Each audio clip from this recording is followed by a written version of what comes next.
I kept hearing that the answer to better listening was more immersion. So I watched the same Spanish video every day for 30 days to find out whether that's actually true. Today I'll walk you through the entire experiment, what I learned, and the method that helped me get more out of just 15 minutes of listening than an hour of passive immersion. So why did I want to do this experiment? Well, I was watching a Netflix show in Spanish with the subtitles on, and I realized when reading them that I could understand almost all the words. So vocabulary was not my issue, but the problem was that when Spanish was spoken at a normal pace, I couldn't identify the words. And that's when I knew I should be focusing on my listening comprehension. Now, I think the best type of language learning is when you do an activity that you enjoy doing. I like watching YouTube the most, so I decided I'd turn the next 30 days into a YouTube listening experiment. But it was crucial to pick the right video for this challenge. The research says that to learn languages effectively, you should pick content to consume that is only just slightly higher than your current level of understanding. Enough to challenge you, but not too much that it overwhelms you. It's also important to pick something enjoyable. So I picked the video, How I Learned a Language in 6 Months with the Law of Attraction. In this video, Alex speaks very fast. Si me siguen desde hace un tiempo que yo me fui a Estados Unidos a aprender inglés porque literalmente no sabía nada. However, the vocabulary that she used was very frequent, so that aspect was not overwhelming for me. And I genuinely wanted to be able to understand this video almost perfectly. So now, let's dive into the method that I undertook to understand this video. Unknown vocabulary can be quite jarring. That was my first piece of the puzzle that I wanted to uncover. On day one, I watched the video at a normal pace with dual subtitles in English and Spanish with the Chrome extension Language Reactor. During this first watch, I was purely looking out for words that I did not know. I created Anki flashcards for these words. I use the Anki app on my phone, and every day I review my Spanish flashcards. This whole exercise took me 30 minutes in total. But just knowing more words didn't solve my problem with being able to actually differentiate all the words when spoken at a normal fast pace. What I needed was clarity with what individual words were actually being said. If I couldn't hear the words, then I would basically be back to square one, not understanding normal paced Spanish. So on day two, I slowed the video down to 0.8 speed, paused after every sentence, and repeated it loud, which is also called shadowing. My thinking was that repeating each sentence out loud would force my brain to process every word individually, making them easier to recognize the next time I heard them. This is quite intensive, so I only did this for 15 minutes, which took me to 3 minutes 29 in the video. I finished this session feeling pretty optimistic and it was quite enjoyable, but I still wasn't sure whether I'd actually improved my listening. There was only one way to find out. The next day, I'd have to watch it again at full speed with no subtitles. If it still sounded like one long blur of Spanish, then the shadowing hadn't really worked. So on day 3, I watched the video at normal speed without any subtitles. And it was very interesting because previously the intro had sounded like one long random stream of Spanish, whereas now the intro sounded clear as day. Day 3 was encouraging how just spending 15 minutes shadowing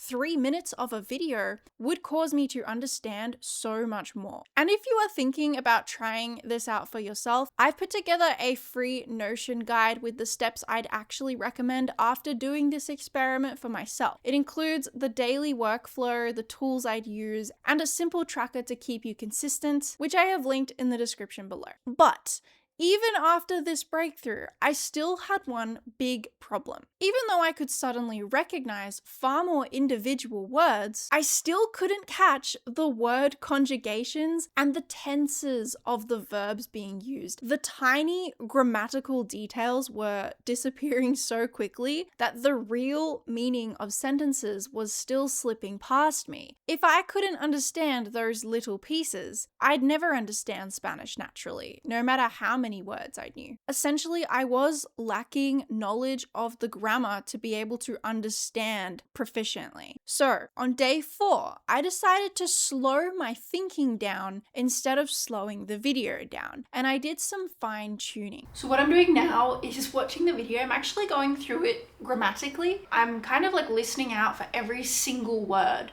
And anytime there's like a pronoun that doesn't make sense to me or a verb that doesn't make sense to me, I'm just copying the whole sentence and putting it into ChatGPT and asking for an explanation because maybe I haven't seen the conjugation yet. Or the other thing is that the subtitles could be wrong because they're auto-generated. The subtitle said, si está en el colegio. ChatGPT replied and said, yeah, está doesn't make any sense. Then I went back and just watched the video. She might have said están. Así que si están en el colegio, no. Están, yeah. After doing this a few times, I could actually hear it. I did all this for 25 minutes and actually only got through 1 minute of the video. By the end of that session, I felt like my grammar knowledge had drastically increased because I was learning the grammar that I needed to know as I was going, but I was also training my ears instead of just my memory, and those tiny sounds that had been invisible before were now starting to jump out at me. But would this improvement actually stick the following day? Well, on day 5, I watched the first minute of the video and understood everything very well. So I repeated the same methods from the previous day until 3:29 in the video. I also made 9 new Anki flashcards for the new grammar points that I had learned from ChatGPT. In my Anki tutorial video, I go through how you can add vocabulary but also grammar into new Anki flashcards. Now on this day, I didn't feel very motivated before watching the video on this day, and I told myself that I'd literally just watched the first couple of minutes. But once I had gotten started, I was fully immersed and stopped 45 minutes later. At this point, I felt like I had a routine that was working. Every session made the difficult parts feel just a little easier. But it also made me question something I'd believed for years. If this active practice was helping so much, what role did simply watching Spanish actually play? Was passive immersion doing more than I gave it credit for, or almost nothing at all? So I passively watched the video on days 6, 7, and 8, and it showed to me just how well I could understand the first 3 minutes of the video. But it also showed something interesting to me. I realized that passive listening wasn't useless, but it also didn't seem to be where most of the learning was taking place. I had always assumed that more listening meant more improvement, but after 3 straight days of passive listening, I felt like I barely improved at all compared to those active days. That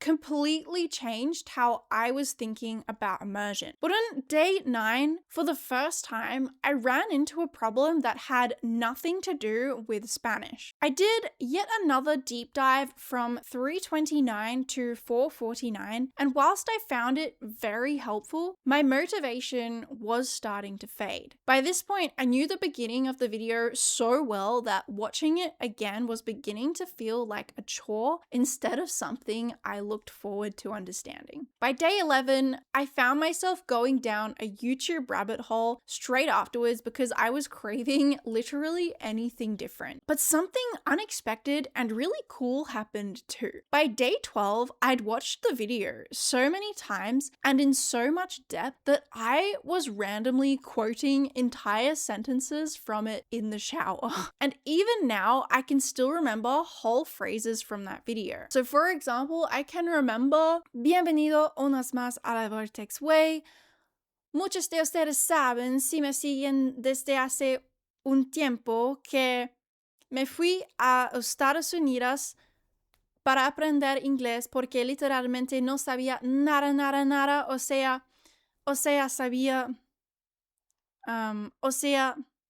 por ahí sabía los colores y los animales, no sabía ni siquiera el verbo to be ni nada, porque sí di inglés desde mucho tiempo en el colegio, pero siempre hice copia, así que si están en el colegio, no hagan copia porque les va a servir para la vida, porque les va a servir para la vida. And then there's like things like, cuando fue a los Estados Unidos, lo primero que hice fue tomar la firme determinación de que sí puede. What else? Oh, yeah. Iba a dejar atrás y que iba a dejar ir todas esas creencias que estaba plantada en la mente de después de tu 21 años es muy difícil para aprender un idioma porque tu cerebro está ya está desarrollada de una manera diferente y no está tan fácil para aprender un idioma, blah, blah, blah, blah.